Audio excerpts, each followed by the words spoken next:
before the Honorable United States Court of Appeals for the Fourth Circuit are admonished to draw nigh and give their attention, for the court is now sitting. God save the United States and this honorable court. Good morning. Please be seated.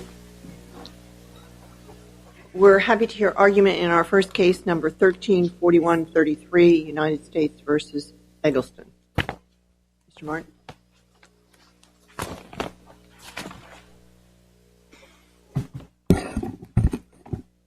Please the court, counsel, those in attendance.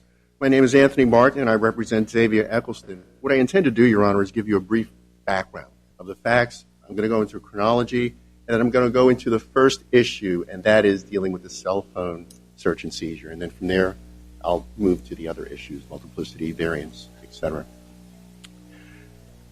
Philip Whitehurst ran an extensive drug organization in Kentland, Maryland. This is a suburb of Washington, D.C., and he did that for some time. And he had quite a bit of resources in the way of running this operation. He had a stash house that ran 24/7.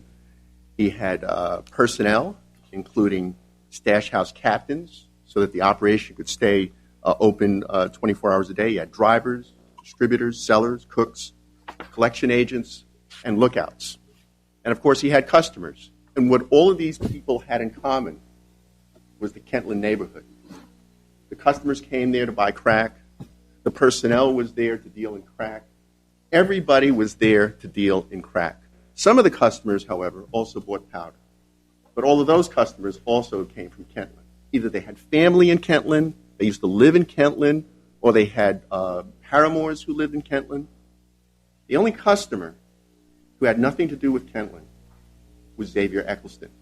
And the only customer who had nothing to do with a crack operation was Xavier Eccleston. Now, Mr. Eccleston was arrested back on September 28, 2011. At the time of his arrest, his personal effects were taken from him. He had a backpack, he had some boxing gloves in the backpack and what have you, and he had a cell phone. And that cell phone was searched that same day by a detective from the Montgomery County Police Department who was a member of the task force, and his name was Robert Grims. And what he did was he turned on that cell phone, and he went mining through it. He went fishing through it. And what did he find? He found a photograph which had extreme importance, which I'm going to explain in just a moment. And he also had the telephone number of different people that appeared. One of those was a gentleman by the name of Gavin Wallace. And Gavin Wallace was presented as a witness by the government, and he was the only witness they presented as a customer for Xavier Eccleston. And Gavin Wallace, like Xavier Eccleston, had something in common. He, too, had nothing to do with Kentland, and the two of them were both of European descent. Everybody else involved in this, not that it should matter, was of African ancestry. Can I ask you something? Yes. How long was the trial in this case? I believe the trial lasted 4 days, maybe 5. Jury trial, right? It was a jury trial. And did you represent? I was the trial defense counsel. And you're doing a fine job here, and you made those arguments there, right? That's correct, Your Honor. Okay. All right. Well, then moving on, let's get straight to the issue of the cell phone. There was no warrant. It's okay to seize it. And the issue was raised at trial as to whether or not the information that was taken from the phone should be admissible. And I argued that it should not be admissible because the government did not have a warrant at the time of the search. It was incident to an arrest? The seizure was incident to arrest. The search, the government argued, was incident to arrest, and I believe that they cited Murphy. The problem with citing Murphy, which the trial judge relied on, is that Murphy consented to the search of his phone by explaining to the officer how to use it, how to turn it on, and how to mine it for information, for data. Mr. Eccleston never did that. In fact, Mr. Eccleston's phone was not properly searched until 10 months later. Why do I say that? On the 25th of July, 2012, we had a motions hearing. The government applied for a warrant to search the cell phone's information on the 18th of July, 2012. On the 23rd of July, they actually went into the phone pursuant to the warrant that was granted, and they returned on the warrant the 30th. So the defense never had an opportunity to contest the seizure or the information. In fact, we didn't even know about the search warrant until 2 days into the trial. The trial started September 11th, 2012. And it wasn't until September 13th, 2012, that we became aware of the search warrant and the evidence that was taken from it. So not only was the defense taken by surprise, there was a violation of the Fourth Amendment. And I don't believe that that's an issue anymore because the court, that is the Supreme Court, has now ruled on that issue in Riley versus California and in U.S. versus Worry. Have you read United States versus Stevens? I can't say that I have, Your Honor. Well, it's a Fourth Circuit case saying that we are not going to apply Davis retroactively. We're not going to apply Stevens retroactively. You're not going to apply Stevens retroactively? Indeed. Well, even if you're not applying it retroactively, that still doesn't get around the problem of Well, prior to Stevens, under our precedent in Stevens, my case is mixed up, in Stevens, we read our earlier precedent as approving. Your earlier precedent? I'm just telling you that we don't apply the Supreme Court rule. It's how old is Stevens? A couple of months old now. There's a dissent, but that's the circuit law. Well, Your Honor, there's a Fourth Amendment violation, and with all due respect, okay. I understand. I mean, you can re-argue it. No, I'm not going to re-argue it. I'm not even suggesting to you that I necessarily think it's right. I'm just telling you it exists. I wasn't aware of that, and so I guess that's something that will have to be taken up later if necessary. Well, then, moving on to the next issue. There was a vote about whether to take it on bank, which failed. So, I thank you for the heads up, Your Honor. I know where I stand with respect to that, but still, there may be other remedies available to Mr. Eccleston, notwithstanding that. With respect to the multiple conspiracy and the variance argument, getting back to the cell phone, it still becomes important because up to that point, all the evidence had shown was that Mr. Eccleston was involved in powder. He had nothing to do with crack. And the indictment read that there was a conspiracy to possess and distribute both powder and crack. All the evidence that came in showed that Mr. Eccleston had nothing to do with crack. Notwithstanding that, I asked the judge for an instruction on multiple conspiracy, and he denied it. And I believe that denial extremely hampered the defense in putting forward their case to the jury that Mr. Eccleston was part and parcel of a separate conspiracy, one only with Philip Whitehurst. Using the hub and spoke analysis, I said if Phil Whitehurst is the hub who's dealing with powder and he's dealing with crack, there is no rim. There is no organization that joins all of those various spokes that is an enterprise that Mr. Eccleston is part of. Was it not foreseeable to know about that? Well, if he was involved with him and he was such a big crack dealer, how could he? I mean, it certainly is foreseeable that he knows that. Well, Your Honor, I respectfully disagree with where you're going with that. If Mr. Eccleston was a supplier of the Kentland drug operation and they were dealing in crack, I would say that your question and your position is a valid one. But because Mr. Eccleston was a customer and he only bought powder, how could Mr. Eccleston possibly be responsible for what Mr. Philip Whitehurst is doing with his crack dealers and distributors? Well, he was buying enough to distribute. He was buying distributable amounts of powder. He had a relationship with him, so to me it seems foreseeable that he would know about the whole conspiracy, including the crack. Well, that's true, Your Honor, but mere knowledge or acquiescence or even presence isn't enough to find somebody in a conspiracy, and I think that that's settled. So I would submit to the court that fact alone doesn't put Mr. Eccleston in the Kentland drug operation. There has to be more than that. Well, but you concede that he engaged in some illegal activity with Mr. Eccleston, and you're saying that knowledge of Mr. Eccleston engaging in other illegal, of Mr. Eggleston's knowledge of the big guys engaging in selling other drugs doesn't do it.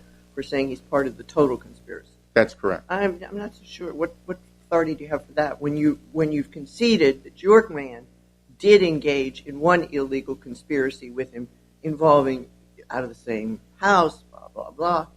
I don't reckon that there's... Seems to me the conspiracy law goes perhaps further than one might like, but pretty broad.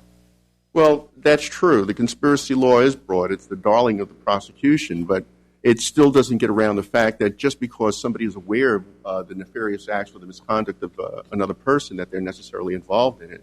And I would submit to the court that on these facts anyway, on these particular facts, that's not enough to show that Mr. Eccleston was part of the Phil Whitehurst conspiracy. In any event, the jurors should have been able to decide that. And when we asked the judge for the multiple conspiracy instruction, he failed to give it, despite the fact that there was never any proof that he had anything to do with crack. And I think that went to affecting Mr. Eccleston's substantial right in that he didn't get to present the defense that he was entitled to. The indictment read that he was responsible for conspiring to distribute both cocaine and crack. That is essentially our argument on the variance, Your Honor, and on the constructive amendment. I will now turn to that particular argument. There came a point in the jury deliberations where the jurors sent back a note, and they were pretty astute, as these jurors always are, and they said, we note that the verdict sheet in the indictment says that in order to find him guilty, or do we have to find him guilty of both powder and crack?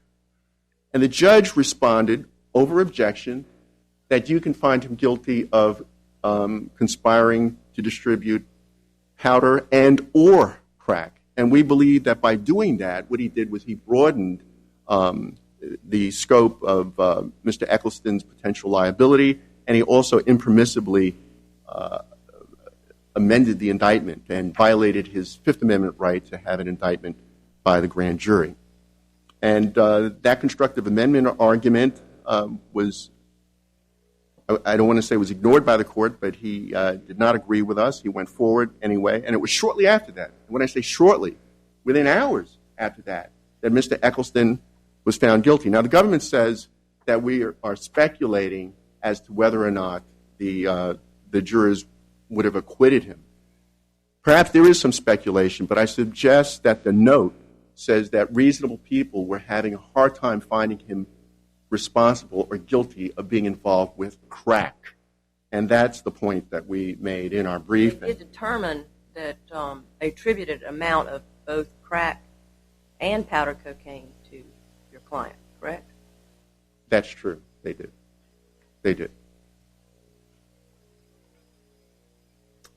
The other issues raised, Your Honor, also go to the question of, well, not sentencing. I'm not going to argue that. We're going to submit on the record regarding that. And I'm not going to argue about the 404B either.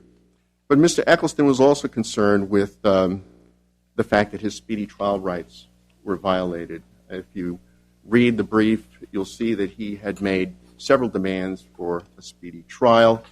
And one of the arguments that was put forward by the government as to why this case couldn't go forward within 70 days was that it was a complex case. And as we look at it now, there were, 5 defendants. It looked like a simple street operation. The government also pointed to the fact that there were 2 phantom fugitives that had been indicted, or 2 indicted individuals who weren't caught yet. They were out there somewhere, and nobody was ever joined to the indictment afterwards. So we, and there, by the way, let me say that there were 2 government trial counsels on the case. Aside from Mr. David Salem, there was another gentleman who's no longer with the Office of the United States Attorney who was on it. And I'm not suggesting that Mr. Salem did anything wrong. I am suggesting, though, that there were 2 people. And part of Mr. Eccleston's argument with respect to the speedy trial violation is that there was no due diligence on the part of the government, or that it's his feeling that this was a subterfuge just to deny him his speedy trial rights. So that argument, I think, has been fully briefed, and we would ask the court to pay particular attention to that, too. With respect to the Title III, I'm not going to argue that point again. I think it's been sufficiently briefed. So why would we even mention that, or the 404B, or any of these other things? Because if you look at the entire circumstance, what it appears is that there were so many missteps, not only in the investigation, but also in the trial, that Mr. Eccleston's right to a fair trial under the Sixth Amendment has been denied. And that's why he's asked me to bring this case before this court, so that he, at the very least, could get a new trial. And it is our hope that after reading all the briefs and hearing the arguments, and you will agree that his sentence, his conviction, should be vacated. I note that I have about 24 seconds, and I would ask to keep that in reserve for rebuttal. Thank you. Thank you, Mr. Martin. Mr. Taylor?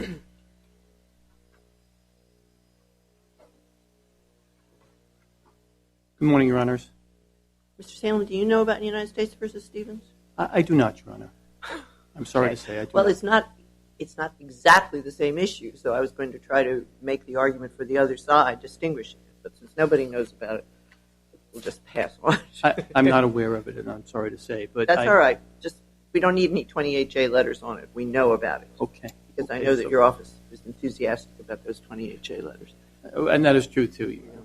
So let me just say, obviously I've worked with Mr. Martin for a very long time and have the utmost respect for him. And by and large, he has adequately addressed, in generic terms, the facts of the case, save for one probably very important item, which is that we had several cooperators who testified. We certainly had information on Mr. Whitehurst during the course of the case. But factually speaking, what we did not do is prove that every one of the 20 or so individuals charged in the complaint were only from the Kentlands area or bought crack or powder and sold only in the Kentlands area. There's certainly limited information.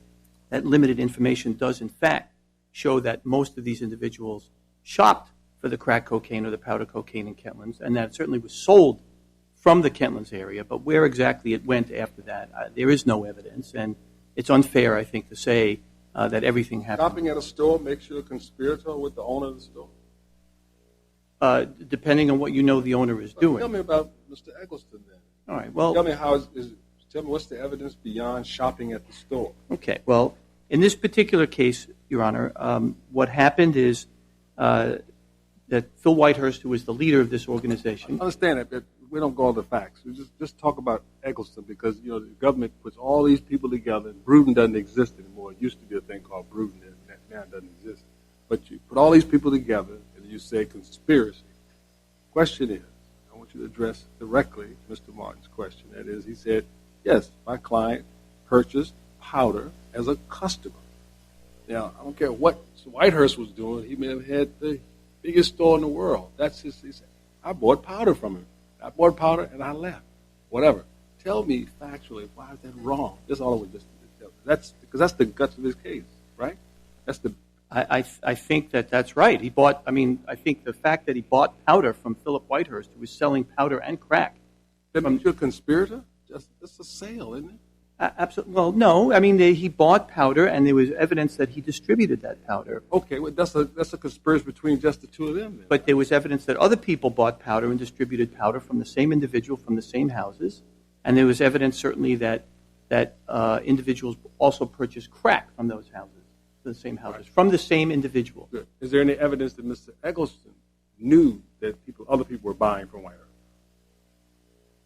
Well, there is evidence in the case. Answer that question. Is there evidence? Okay. All right. Yeah, what was that evidence? There is evidence in the case. What was the evidence? Cooperator Chris Rainey, when he testified, indicated that what happened was Eccleston would come to the house, one of the stash houses, and one of the things he would do is he'd purchase his powder cocaine, and then he'd sit around, and while he was sitting around, they would smoke marijuana, they'd watch television, ball games, whatever, and the crack purchasers were coming to the house at the same time and purchasing from the same individuals who were selling in that house and assisting Mr. Eccleston in buying his powder.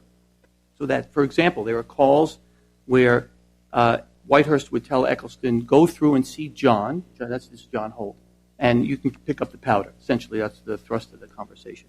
And then John would call Whitehurst back and say that X came through and got the powder. So in many instances, when Eccleston's at the house, these individuals, including John Holt, are selling to others and selling crack cocaine at the same time.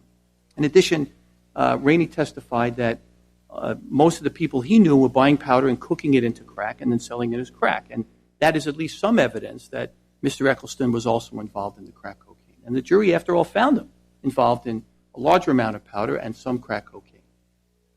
But it's not just a sale. I think that he was there when others were purchasing the crack. He clearly knew about it, and he clearly was aware of Whitehurst selling both cocaine and crack cocaine, which was why this was charged as a conspiracy for both drugs. And at least there's some testimony through Rainey that he may very well have been involved in crack cocaine himself. We didn't offer any other evidence, any stronger evidence, but there's enough there for the jury to have found what they did. Beyond a reasonable doubt. Beyond a reasonable doubt. He's crack. He was involved in crack. Correct, Your Honor. Beyond a reasonable doubt. And in any event, it wasn't the thrust of either the sentence or in the end, obviously, the guilty verdict relied on the large amount of powder cocaine, and he was sentenced on the powder cocaine, effectively. Even though the judge included I think up to 28 grams of crack cocaine, it did not affect the base offense level for the powder, and so ultimately he was sentenced on the powder alone. So in any event, in this case, there was evidence, obviously, that it went somewhat beyond the Kentlands area, at least no proof that everything was in the Kentlands area, and there certainly was evidence that Mr. Eccleston himself knew about, was aware of, and inactively participated in the sale of crack cocaine. You'd agree, but you agree that, hypothetically, anyone who went to the Whitehurst home or stash house, or whatever you want to call it, to buy drugs, went in, bought the powder, and on their way out, somebody else was coming through, and it was Bill, and said, "Hey, Bill, how you doing? Fine. I just want some crack from powder cocaine from Whitehurst. Yeah, I'm going to buy some too," and you leave. So you're a conspirator with everybody. You're in a conspiracy, right? Because you're in a conspiracy with everybody, yes. Just because you knew somebody else was a customer. Well, you knew that crack cocaine was being sold by the conspiracy, and you're one of the actors in the conspiracy. Well, then everybody who buys cocaine is a conspirator of every conspiracy that the person who they purchased it from. Well, everyone. Is that the theory of the government? No. My goodness, you could really open up the jails then. No, that's not the theory of the government. The theory of the government is there was additional evidence that Mr. Eccleston was also involved with with crack cocaine, including the fact that Rainey testified that typically people were selling powder cocaine, buying large quantities of powder cocaine, cooking it into crack, and selling it. We didn't put that evidence on, but some of it was there, and we did put a powder cocaine customer on. But even that, in that sense, was really used for a different purpose, which is largely to show that he distributed and didn't have the powder cocaine just for personal use. And how long did the government investigate this? I think, I was not on from the very beginning. I think the wiretaps began in the summer of 2010, and obviously the trial went forward in the fall of 2012, I believe. So 2 years before. Yes. But the government is the one who instigated this speedy trial, asking for an extension first. Correct? That's correct. I filed the motion on November 2nd. So you had 2 years to investigate all of this, and then out of the largest of your heart, of course, you want because you want an extension. Should it be the defendant that would be saying, why would you already have your investigation, you got your files ready, why did you come and say, I want an extension of time? You had your 10,000 pages of records, telephone calls, and article taps and 3 taps. Well, I didn't ask for an extension of time on behalf of the prosecution.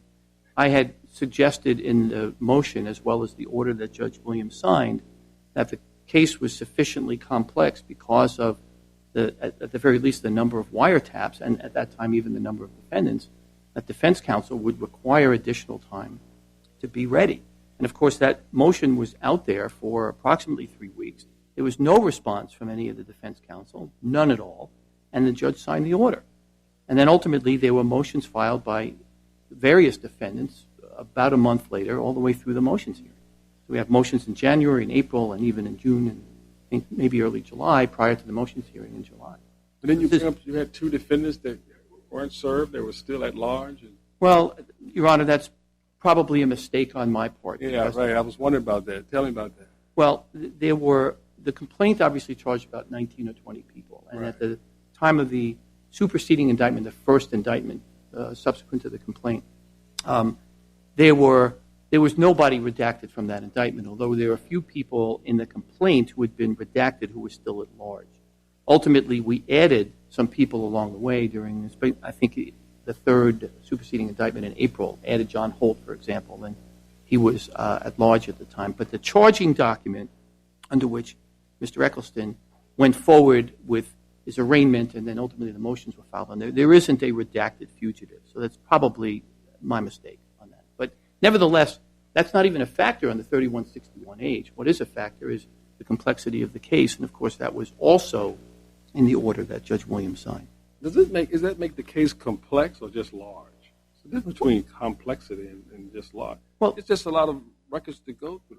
I mean, it's not complex. You basically listen on someone's telephone conversation, and then you come up with, I love it, it's always the government has a lexicon that they know when someone says, Right. we'll be going to bed tonight. Oh, when they said bed, they really mean we're going to get cocaine. I think you should publish that sometime so that all of us know before, so that we can make our own translation. Out so we can read along with you. Well, I think Judge Williams saw the evidence, and he realized there were numerous search warrants. There were recorded conversations, undercover buys. There were confidential informants. There were wiretaps on several different phones that went for several months. There were a total of somewhere between 10 and 13,000 calls that were ultimately intercepted. So it's a large case for sure, but that also means there's some complexity to it. Who is dealing with whom? Are these people in the conspiracy or not? And you've got to really review all the evidence, what was found during the search warrants, what was found during the arrests, what, if anything, was on the phone calls, who is linked to whom. So there's complexity to it. And look, Judge Williams was presented with the argument that this was a simple street crime, and he rejected that. And under the circumstances of the facts of the case, I think rightly so. He had the opportunity to see this as just a simple case, and he saw the conversations and the search warrants and the individuals who were charged and the fact that the government was adding people, finding cooperators among the original people that were in the complaint, and ultimately he found it complex. And I don't want to stand here and say it's the most complex case that's ever been charged by the U.S. Attorney's Office. It's certainly a complex case. So unless there are other questions, I move to the cell phone issue at this point. And obviously, from the government standpoint, everything was done properly. Under the law at the time, which we cited as Murphy, this detective who was involved in the arrest and had seized the telephone from Mr. Eccleston, I believe there may have been two phones, but only one that was relevant. He searched an incident to lawful arrest. I realized it was a couple hours later that he actually did the search, but Judge Williams found under the circumstances, among which was the travel that Detective Grims had to do once he made the arrest and then deposited the phone in another county and then had to look it up after processing the defendant, that was a reasonable amount of time within which... Well, why shouldn't we apply Supreme Court, what the Supreme Court has ultimately concluded on this issue? In terms of Worry and Riley? Well, I think ultimately that's what you should apply. I mean, with whatever Stevens says in this case. But ultimately, we believe that assuming Riley and Worry are the law now, ultimately we got the search warrant. And of course, one of the things that I think is in a little footnote that the government dropped there on the Second Circuit case is why we held on to the phone for as long as we did. And of course, the phone has independent value as evidence. In a case involving wiretaps, the fact that Mr. Eccleston had a phone at all would have made it evidence for the trial. And of course, the government was justified in holding on to the telephone for as long as it did. And it obtained a search warrant prior to the motions hearing and ultimately searched the phone, found items that were of use at trial, including a picture, I think, of the defendant with the main co-conspirator, and then some contact list information, and the name of this Mr. Wallace, who was one of the defendant's customers. The search warrant, unfortunately, I'd had this issue that had come up in June. I had been in a bike accident, and so not clear exactly when the search warrant was provided to Mr. Martin, quite honestly. But in any event, it was the subject of a hearing in front of Judge Williams, in which Judge Williams specifically asked Mr. Martin if there was a basis to suppress the search warrant, and Mr. Martin said no at the time. And I believe he said something like, this is the way it should have been in the first place. So, I mean, for all intents and purposes, that may very well be a waiver of this argument.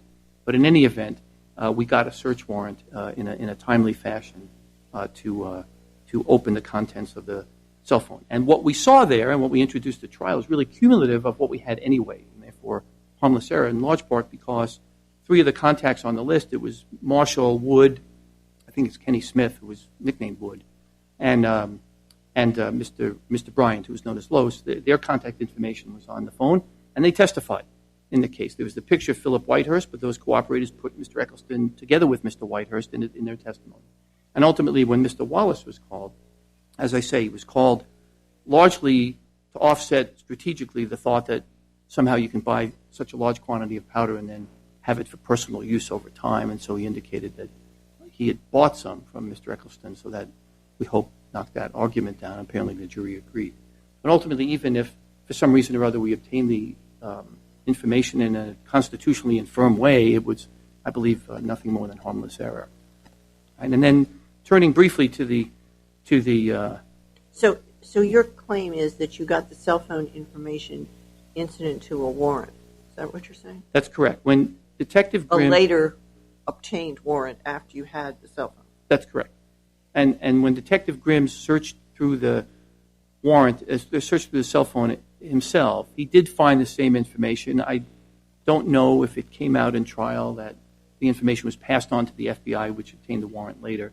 But ultimately, the application for the warrant and the affidavit that went with it was based entirely on the wiretap calls, and the probable cause did not exist, did not concern in one iota any of the information that Grimm may have passed on to the FBI agent. So when it was signed on an independent source basis. Is there any contrary evidence in the record?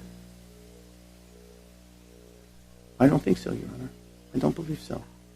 And then just to get to the multiple conspiracies, and again, it's sort of very fact-specific, but ultimately you have a defendant who purchased powder like other people purchased powder. He went to the stash houses everyone questioned. He used some of the same individuals who were running the operation from those stash houses. And to the government's mind, there's the Crockett case way back maybe 30 years ago that we cited from the circuit that ultimately said an overlap of key actors, methods, and goals is all that required for a conspiracy. Clearly, you don't have Eccleston involved as much as you may have Whitehurst involved, or as much as you may have had Holt or Bryant or Rainey, who was selling everything and passing the powder and the crack cocaine on to people like Eccleston and others. But that doesn't matter, because somebody can have a lesser role and be involved in activities that, from his perspective, doesn't include knowledge of the activities of everybody else, and he'd still be within the conspiracy. Where would you ever get the multiple conspiracy instruction, do you think? Because I see no limitation at all in the way the government prosecutes these cases. Where would you get it? Can you give me, just think of a scenario where you'll be appropriate to give the instruction? Because I can't tell the way you said if you buy something and that person is selling, and you know they're selling, that you're a conspirator with that whole thing. What is it? I mean, it's hard to come to an example right I know off the it. top of my It's head. that bad. We've gotten that so far from the Sixth Amendment rights in terms of notice and trials that I'm glad you answered that very candidly. You're right. I can't even fathom in the atmosphere a scenario.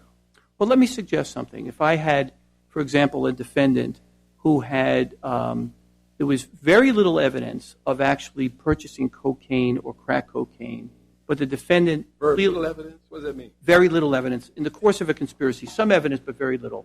But he did clearly go to these houses and buy large quantities of marijuana. And ultimately, on numerous occasions, clearly bought marijuana. There's an argument there that you deserve a multiple conspiracy instruction because you engage with the same people but for a different drug. And that may be then... just accepting the argument he's making. Exactly. The crack he is making that argument. He's saying he was involved in another drug, and therefore... Right, but the drugs were charged. I mean, this is what we said. It's a non-charged drug, in other words. Yeah, something like that, where there may be some evidence of the cocaine, but really largely a non-charged drug was dealt from the same house by the same people to a particular defendant who now wants the multiple conspiracy instruction. Maybe then you're in a position to give it. That's not this case. This case is not that. If it was not charged, what would be his liability at all? Well, that's right. I mean, I can't say that there's no danger. There may be. I mean, it may be. I guess I've seen the multiple conspiracy charge given when you have a difference in time. You know, somebody does it the first 2 years, and then they're off in prison, and so they can't be assertively engaging in the next 5 years. You know, these That could be, and maybe there's a fault of proof in the end as to when the purchase for the first part finished as opposed to when the charging document actually came down in the time period for the charging document. But again, that's not the case here. And then ultimately, in terms of a constructive amendment, obviously the court knows it's well-settled law that a constructive amendment really changes the elements of the offense. That wasn't done here. It was charged as cocaine and crack cocaine. It's clear that he was convicted of both, but ultimately even if he was convicted of one of the two, you can charge in the conjunctive and prove in the disjunctive, and ultimately I think Judge Williams gave the correct instruction, and this was a verdict that should stand. Unless there are any questions? Thanks very much. Thank you. Mr. Martin, do you have a rebuttal? Briefly, Your Honor. I want to start with this business about Chris Rainey saying that Mr. Eccleston sat around while other people came in and bought crack. Again, mere knowledge, presence, and acquiescence doesn't put him in a conspiracy. That instruction was actually given in the conspiracy instruction that Judge Williams gave. So I don't know why now the government is saying, after agreeing to that instruction, that somehow his presence puts him into the conspiracy. Also, with respect to Rainey, Rainey says that Mr. Eccleston was involved in crack. I don't recall that. With all due respect to government counsel, that may have happened. Maybe I was asleep, but Mr. Eccleston certainly wasn't asleep, and he would have hit me. I don't remember that. I don't think there's been any showing of active participation regarding crack in Mr. Eccleston. And I think, Your Honor, Judge Gregory has hit upon a good point. If this particular fact pattern, if this scenario doesn't amount to multiple conspiracy, then I don't think we should ask for the instruction anymore. There's just not a scenario that I can think of that fits it. And I don't say that lightly. I haven't been practicing that long, but this is one case that I thought definitely demanded that the issue be raised. There was also something about Mr. Martin saying, I don't think that there's anything wrong with the warrant. Your Honor, I had about 15 minutes. The judge took a recess, and he said, let's take a break. Mr. Martin, why don't you go to the library and do some research and come back and let me know what your objections are. That was the time I had. I had no time to discuss it with Mr. Eccleston because he was taken back to the lockup. I went straight to the library. Government came back, as I said before, mentioned Murphy. I said that Murphy had been tempered by an earlier case, and in any event, I distinguished Murphy. That was the extent. Looking back on it now, perhaps if I had more time, like a month or two before the motions hearing, I might very well have come up with something that would have suppressed the evidence that came out of that cell phone. And what came out of that cell phone? Remember, I was arguing that Xavier Eccleston, his name's Bennett, he ain't in it. That was how I went through closing argument. The piece of evidence that came out of that cell phone was so damaging because it was a photo. It was a photo of Mr. Eccleston, not just with Phil Whitehurst, but they were at a nightclub, a social gathering. And you had all of these guys. I guess it would have filled the front of this bench behind Mr. Eccleston. He was the only white guy. He was kneeling in front of all these other guys. I don't know what was going on with that, but that was quite damaging because what it did was it substantially impacted on the defense. It undercut this idea that Xavier Eccleston is not part of this crew. And that came out of this cell phone phishing expedition. And the idea that you could violate the Fourth Amendment and then go to a confessional and have somebody sprinkle holy water on it later on and say it's okay, it's a harmless error.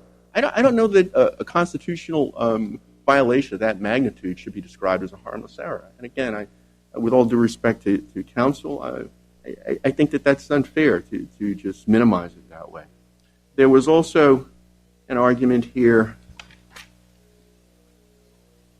about the fugitive indictees and the complexity of the case.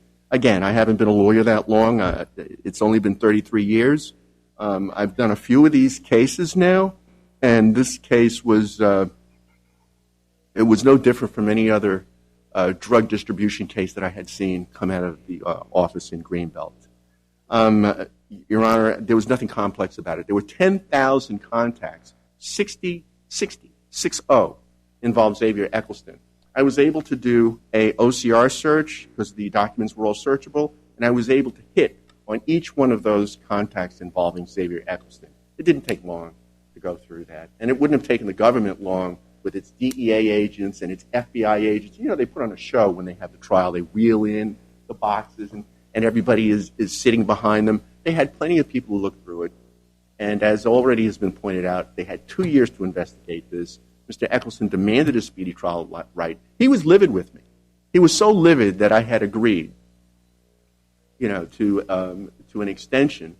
And he actually wrote a letter to the judge firing me. I don't want Mr. Martin to represent me anymore. He's not zealous enough. He's not protecting my interests or my rights. He didn't write one letter.